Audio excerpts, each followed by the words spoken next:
Masehi. Masa Wangsa Sanjaya adalah masa berdiri candi-candi Siwa di Gunung Dieng, Rakai, Sri Mataram. Sang Ratu Sanjaya menduduki tahta pada pertengahan dan lalu digantikan oleh anaknya Rakai Panangkarangan. Yang selanjutnya itu ada Sri Maharaja Rakai Panangkarangan. Dia menjabat dari 760 sampai 780 Masehi. Menurut prasasti, Raja Panangkarangan ini membuat Candi Tara yang dimana di dalamnya terdapat patung Dewi Tara. Karena berada di desa Kalasan, maka candi tersebut diberi nama Candi Kalasan. Dan yang selanjutnya itu ada Sri Maharaja Rakai Panunggalangan. Dia menjabat dari 780 sampai 800 Masehi.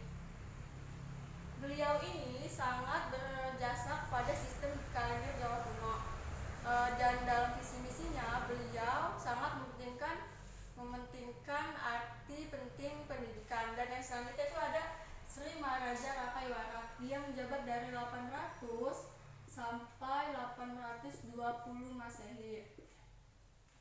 Rakai Warak ini sangat berperan dalam dunia militer karena pada masa pemerintahannya dunia militer sangat berkembang sangat pesat. Dan selanjutnya itu ada Sri Maharaja Rakai Garung. Dia menjabat dari 820 sampai 840 Masehi.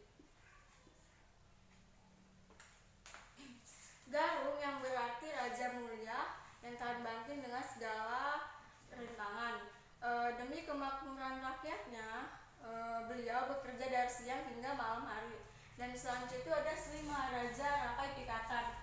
Dia menjabat dari 840 sampai 856 Masehi. Di masa Rakai Pikatan inilah masa kejayaan bagi dinasti Sanjaya. Dalam pemerintahannya, pasukan Balaputra Dewa menyerang kekuasaan wilayahnya. Akan tetapi Rakai Pikatan tetap mempertahankan kedaulatan rakyatnya, sehingga pasukan Balaputra Dewa itu dapat terusir hingga ke Palembang.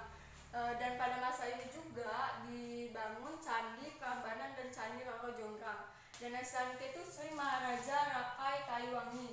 Dia menjabat dari 856 sampai 882 Masehi. Dalam cerita prasasti, Sri Wagraha menceritakan bahwa Sri Maharaja ini mempunyai gelar Sang Prabu Prabu Lokapal pada masa itu. Dan selanjutnya itu ada Sri Maharaja Rakai Watumalang. Dia menjabat dari 882 sampai 899 Masehi. Rakai Watumalang ini dalam menjalankan sistem pemerintahnya menggunakan prinsip Triparanarma Arta. Dan yang selanjutnya itu ada Sri Maharaja Rakai Daksotama. Yang selanjutnya ada Sri Maharaja Watukumalang. Dia Balitong. Dia menjabat dari 899 sampai 915 Masehi. Pada masa Rakai Watukumalang Dia Balitong ini juga merupakan masa yang sangat gemilang bagi dinasti Sanjaya.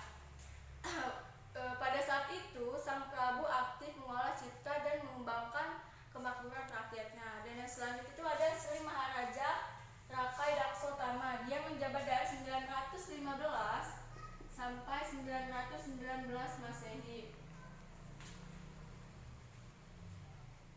Rakai Daksotama ini diperintahkan untuk menggantikan Dia Balitong menduduki singgasana Mataram Hindu. Dan yang selanjutnya itu ada Sri Maharaja Dyah Tulodong. Dia menjabat dari 919 sampai 921 Masehi. Dyah Tulodong ini diperintahkan untuk menggantikan Rakai Daksotama memerintah di Mataram. Hal tersebut tertera di prasasti Poh Galung yang bertuliskan angka 809 Masehi. Dia Tulodong ini sangat memperhatikan kaum Brahmana. Dan yang selanjutnya itu ada Sri Maharaja Diakwawa. Dia menjabat dari 921 sampai 928 Masehi. Diakwawa ini sangat ahli dalam bidang berdominasi, sehingga beliau ini sangat terkenal di kancah politik internasional. Dan yang selanjutnya itu ada dinasti Sailendra. Ada beberapa raja-raja yang pernah memerintah di dinasti Sailendra, yaitu yang pertama ada Banu. Dia menjabat dari 752 sampai 775 Masehi. Banu adalah pendiri dinasti Sailendra dan sekaligus menjadi raja pertama di dinasti tersebut. Dan yang kedua itu Wisnu. Dia menjabat dari 775 sampai 782 Masehi. Dalam masa pemerintahan Wisnu dibangun Candi Borobudur ke tempatnya 778. Dan yang selanjutnya itu ada Raja Indra. Dia menjabat dari 782 sampai 812 Masehi. Raja Indra menulis sebuah prasasti yaitu Kelurak yang bertuliskan 782 bertempatan di Candi Prambanan. Dinasti ini bergerak dalam sistem ekspansi. Perluasan wilayah bertujuan untuk menguasai wilayah Selat Malaka dan untuk memperkokoh kerajaan Sailendra. Raja Indra ini menggunakan sistem perkawinan politik.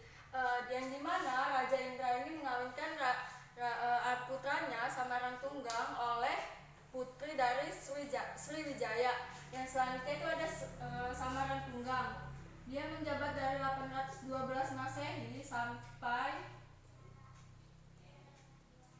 833 Masehi.